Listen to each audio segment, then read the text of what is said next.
আমি অরুণাভ, পেশায় একজন ব্লগার।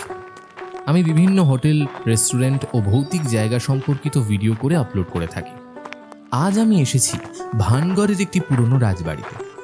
রাজবাড়ির বংশ পরম্পরায় উত্তরসূরিরা ওই পুরনো বাড়িটা মেরামত করে একটা হোটেলে রূপান্তরিত করতে চাইছে।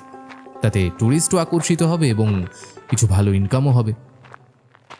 জায়গাটা তো বেশ নিরিবিলি, আশেপাশে বন জঙ্গলে ঘেরা একটা ভৌতিক অনুভূতি আছে। বাড়িটাকে দেখে মনে হচ্ছে না 250 বছরের পুরনো।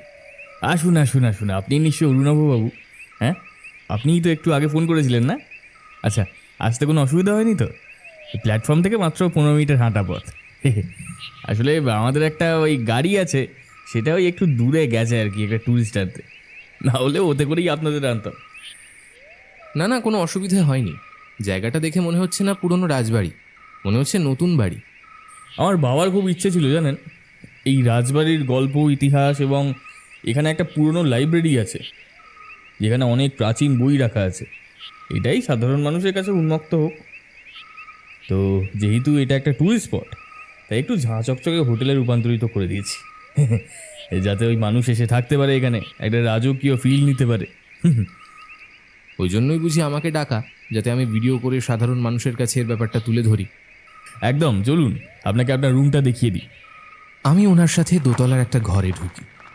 ঘরে চারদিকটা দেখে আমার বেশ ভালো লাগে। পুরনো দিনের পালঙ্ক, বড় আয়না, বড় বড় সব কাঠের তৈরি সিন্দুক, ওপর থেকে একটা বড় ঝাড়বাতি ঝুলছে। আচ্ছা, বলছি আপনি একটু রেস্ট নিন, হ্যাঁ, হাত পা ধুয়ে নিন। আমি আপনার খাবার নিয়ে আপনার রুমে আসছি। ঠিক আছে। আমি ঘরের ভেতর প্রবেশ করে বিছানার ওপর বসলাম। যা, লোডশেডিং হয়ে গেল নাকি? জেনারেটরের ব্যবস্থা আছে তো? অবশ্যই থাকবে। আরে, নুপুরের শব্দ হচ্ছে না? তাহলে কি গেস্টরা চলে এলো? না, বসে না থেকে একটা ভিডিও করি। আমি ফোনটা হাতে নিয়ে বেরিয়ে পড়ি চারদিকটা ভিডিও করার জন্য। রাতের অন্ধকারে ছাদ থেকে চারপাশের ভিডিও নেব, তাই ছাদে যাই।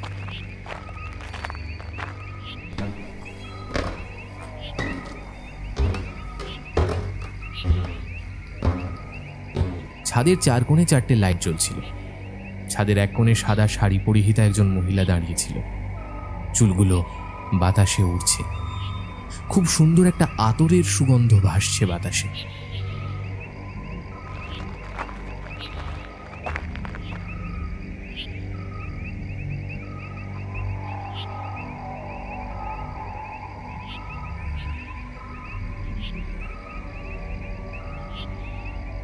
আমি অন্যদিকে ভিডিও করে পেছন ফিরে ঘুরতেই দেখি কেউ কোথাও নেই। আরে, এখানেই তো দাঁড়িয়েছিল, কোথায় গেল? নিচে চলে গেছে হয়তো। আমিও নিচে চলে আসি।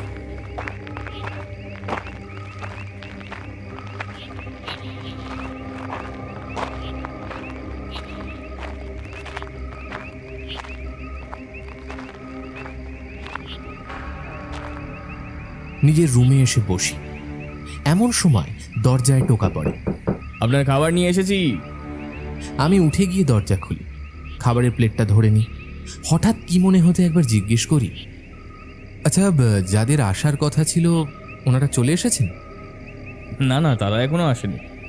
আমি ছাড়া আর কারা আছে এখানে? ওই দুজন ট্যুরিস্ট আসার কথা, স্বামী স্ত্রী। আমি ছাড়া আর দুটো লোক। ওই যে গাড়ির শব্দ, ওই ওরা তার মানে এলো বলে।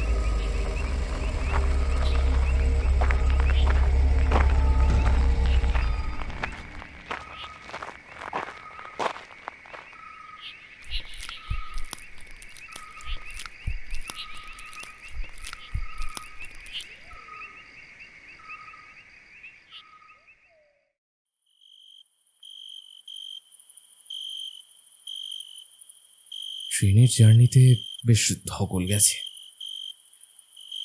শুয়ে পড়ি।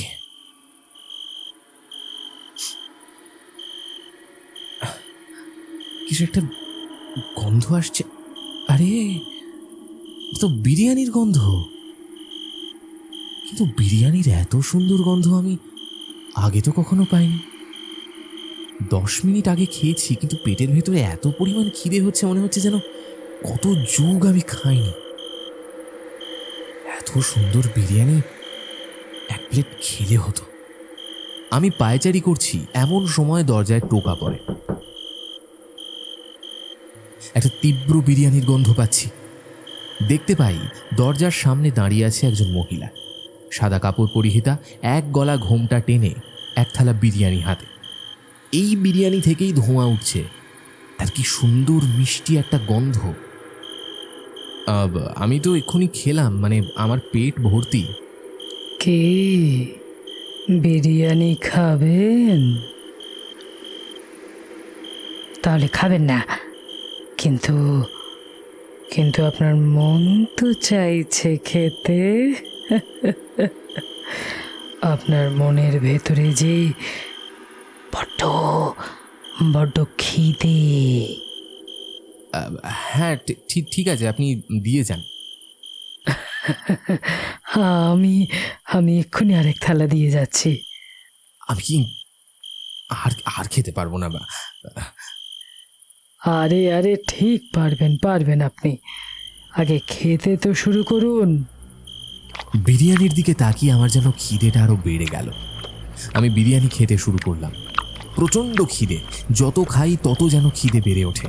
আমি কাণ্ডজ্ঞান শূন্য হয়ে গপ গপ করে বিরিয়ানি খেতে লাগলাম। কিছুক্ষণ পর মহিলাটি আবারও এক থালা বিরিয়ানি দিয়ে গেল। এই নিন আর এক থালা বিরিয়ানি। তা কেমন হয়েছে বলুন তো রান্নাটা? দারুণ। এরকম বিরিয়ানি আগে কখনো খাইনি।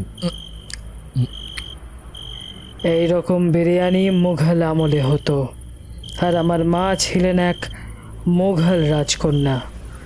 তিনি আমাকে এই বিরিয়ানি তৈরি করা শিখিয়েছিলেন। আপনি খান, আমি আসছি।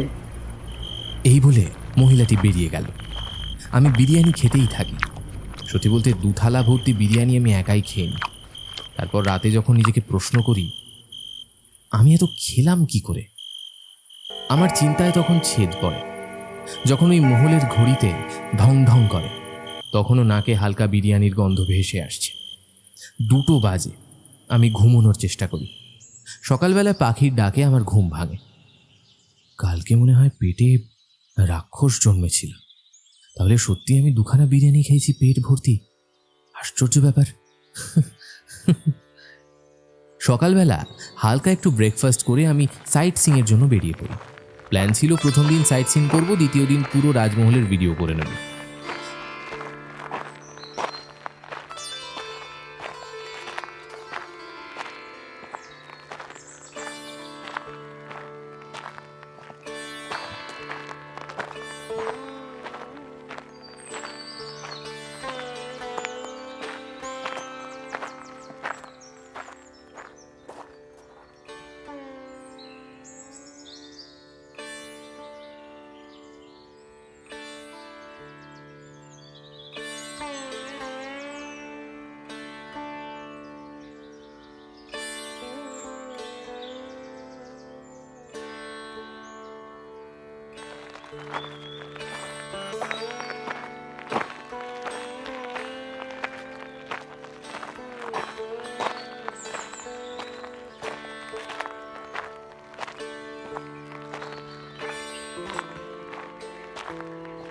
সকালবেলায় আমি হালকা টিফিন করে বেরিয়ে পড়েছিলাম।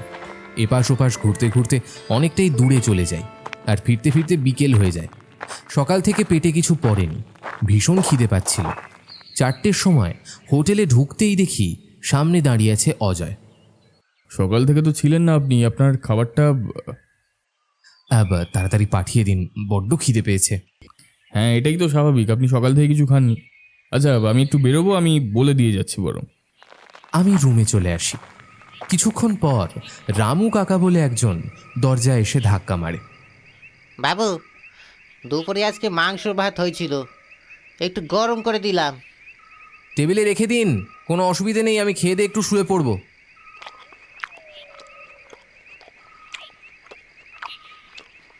ভাত খেয়ে খাটে শুয়ে শুয়ে নিজের রেকর্ড করা কিছু ভিডিও দেখছি। হঠাৎ আমি শুনতে পাই রুমের বাইরে বারান্দায় কেউ যেন নুপুর পরে ছোটাছুটি করছে।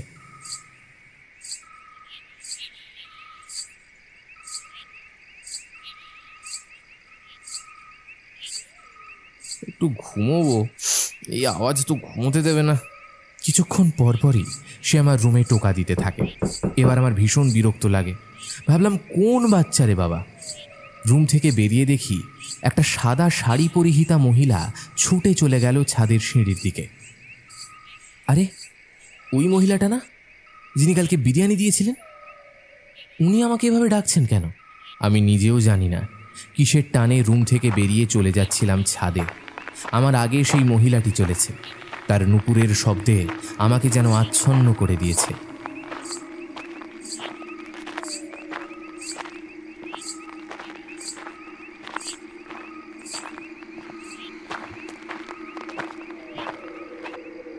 আপনি কোথায় যাচ্ছেন?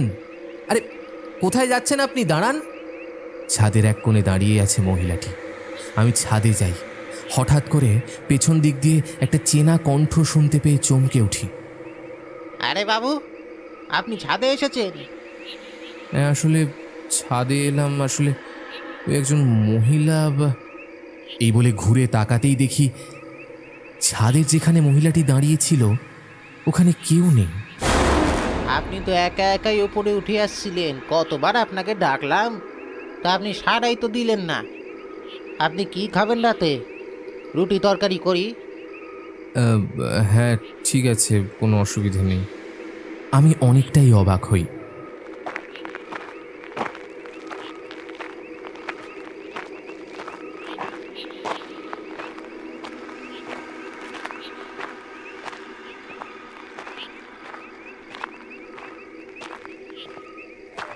তারপরেই নিচে নেমে এসে নিজের ঘরে শুয়ে পড়ি। শোয়ার সাথে সাথেই আমি গন্ধ পাই বিরিয়ানির, সেই কালকের মতো চেনা গন্ধ। কি সুন্দর তার গন্ধ! যত গন্ধ নাকে পাচ্ছি ততই যেন বিরিয়ানির খিদে বেড়ে উঠছে। হঠাৎ আমার দরজায় টোকা পড়ে। এই একটুখানি দেরি হয়ে গেল, এই নিন আপনার রুটি তরকারি। আমি রুটি তরকারি নিয়ে খেতে বসি। তখনও আমার নাকে সেই বিরিয়ানির গন্ধ। আমি ভাবলাম একবার রামুদাকে জিজ্ঞেস করব বিরিয়ানি হয়েছে কিনা। ওদিকে তাকিয়ে দেখি রামুদা ততক্ষণে চলে গেছে। আমি দরজা বন্ধ করে আবারও খেতে বসি। যাহ, কারেন্টটা চলে গেল। কিন্তু এত সুন্দর বিরিয়ানির গন্ধ, মনটা পুরো ভরে যাচ্ছে। কিছুক্ষণ পর আবারও কারেন্টটা চলে আসে। কারেন্ট আসতেই আমি চমকে দেখি আমার সামনে দাঁড়িয়ে আছে সাদা কাপড় পরিহিতা সেই মহিলা, হাতে বিরিয়ানির বড় একটা থালা। আমার স্পষ্ট মনে আছে আমি খেতে বসেছিলাম দরজা বন্ধ করে। তাহলে এই মহিলাটি ঢুকলো কেমন করে? আপনি আপনি এখানে কি করে এলেন? আমি আপনার জন্য বিরিয়ানি নিয়ে এসেছি। আপনি আপনি খাবেন না? না, আসলে আপনি এলেন কি করে? এই নিন বিরিয়ানি, আপনি খান। বিরিয়ানির থালাটা আমি নিয়ে নিই। বিরিয়ানির গন্ধে তখন আমার পেটের ভেতরে ইঁদুরে দৌড় মারছে। আমি কিছু না ভেবে বিরিয়ানি খেতে বসে যাই। বিরিয়ানি খেতে খেতে একবার তাকিয়ে দেখলাম মহিলাটি কোথাও নেই। এ কি আশ্চর্য কাণ্ড! আমি হঠাৎ শুনতে পাই আমার কানের কাছে কেউ ফিসফিস করে বলছে, খেয়ে নিন, খেয়ে নিন, ফেলে রাখবেন না। বিরিয়ানিটা খেয়ে নিন, নয়তো ঠান্ডা হয়ে যাবে, আর ঠান্ডা বিরিয়ানি হয়ে গেলে তো ভালো লাগে না।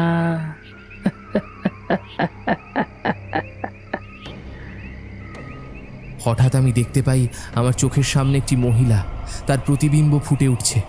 সেই মহিলা হাতে এক থালা ভর্তি বিরিয়ানি নিয়ে। আপনি আপনি খাবেন না বিরিয়ানি? হ্যাঁ, খাবেন না? এক থালায় পেট ভরবে না, আবারও খেয়ে নিন।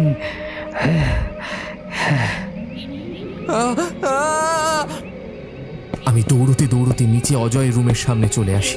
জোরে জোরে দরজায় টোকা দিই। দরজা খোলো অজয়, অজয় দরজা খোলো। আরে এ কি হয়েছে? আমি ঘরের ভেতর ঢুকে ভয় ভয় সমস্ত কথা তাকে খুলে বলি। অজয় চমকে ওঠে। আচ্ছা তুমি আমার সাথে চলো, তুমি লাইব্রেরিতে চলো। আমরা দুজনে একটা ঘরের ভেতর এসে প্রবেশ করি, যার একপাশে অনেক বই, একপাশে কিছু পুরনো ছবি। ছবিতে একজন সাদা শাড়ি পরিহিতা মহিলা দাঁড়িয়ে আছে, এক গলা ঘোমটা টেনে, হাতে তার বিরিয়ানির একটা বড় থালা। আমি ওই মহিলাটিকে দেখেছি। ওই মহিলাটি ওই বিরিয়ানির থালা নিয়ে। তিনি আজ থেকে 150 বছর আগে মারা গেছে। ইনি হচ্ছেন আমাদের পূর্ব বংশের একজন রানীমা। এনার সম্বন্ধেই লেখা আছে যে এই লাইব্রেরিতে, আচ্ছা দাঁড়ান আমি আসছি। এই এই দেখুন, এনার নাম ছিল অমরাবতী। এনার মা ছিলেন মোগল রাজকন্যা, খুব সুন্দর বিরিয়ানি বানাতেন। আমাদের এক দাদু ওনাকে বিয়ে করে নিয়ে আসে। নিজের মায়ের কাছে থেকে অমরাবতী বিরিয়ানি তৈরি করা শিখেছিল এবং তার তৈরি বিরিয়ানি ছিল জগতের সব থেকে সেরা বিরিয়ানিগুলোর মধ্যে একটা, যা কিনা খেতে অনেক দূর দূর থেকে রাজারা আসতো। তো এইরকম করেই একজন চিত্রকর আসেন একদিন। হ্যাঁ, তো ওই ঠিক ওই চিত্রটা বানান। তবে উনি ছোট বয়সেই বিধবা হয়েছিলেন, বাবা মায়ের কাছে থাকতেন। আজ অবধি আমরা জানি না উনি কেমন দেখতে ছিলেন। এইখানেই সমস্ত রাজা ও রানীমায়েদের ছবি আছে, কিন্তু ওনার কোনো ছবি নেই, ওই শুধু একটা ছবি ছাড়া। আবার আসবেন কিন্তু। ভিডিওটা আগে আপলোড করি, দেখুন আমার কাজ। অবশ্যই আসব, যেতে যে আমাকে হবেই। আমাকে সেই বিরিয়ানির গন্ধই টেনে নিয়ে আসবে।